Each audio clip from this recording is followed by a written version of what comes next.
Nikki Haley is really the paradigm of the so-called Yankee Cowboy alliance. This New York City, London, Democrat liberal big finance alliance, and this sort of military, energy, agriculture, chamber of commerce, corporate Republican power wing. These two factions were at war with each other for most of the 20th century.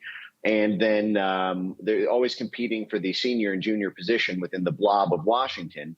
And then along came Donald Trump down the golden elevator in 2016 and knocked out both the Bush and the Clinton dynasty, knocked out both the Cowboys and the Yankees. And these two power factions have now had to bind together to try to create essentially a supersaurus, a kind of, a kind of super Zord Power Ranger structure, putting past old rivalries behind them to try to join forces to take on Trumpism. And Nikki Haley is kind of she's the Haley Zord. She's been basically foisted together out of a combination of Koch brothers cowboy money and Reid Hoffman, Jamie Dimon Yankee money to create this Frankensteinian alt-Republican blob manifestation.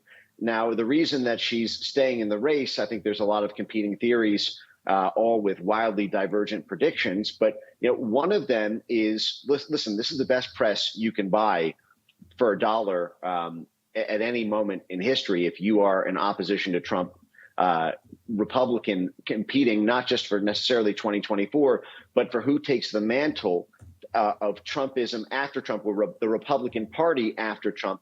It may be the case, for example, no matter what, this is basically Trump's last swing up to bat. Whether he wins or loses, at any rate, there will be a battle for the baton. There will be a sort of crisis of emerging leadership.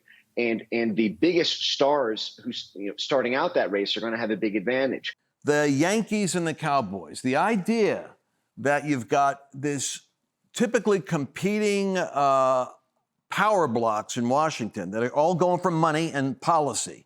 And it's the big agriculture and the big pharma, which we know now from COVID is a huge industry. But look at what else is out there. It's what's the military industrial complex. It's Ukraine. It's the money machine for war. And then it's the financial markets. And it's the Jamie Dimon stuff like that. So what I'm trying to figure out is his assessment is that both of them typically have competed. It's like the Democrats and Clinton dynasty would be over here with the agricultural stuff. And then the war machine was always Republican. They always see wars out there. But the two have joined together against Trump, like the Power Rangers analogy, because he's not on either side. At least before you'd have one guy, or now both are joined together.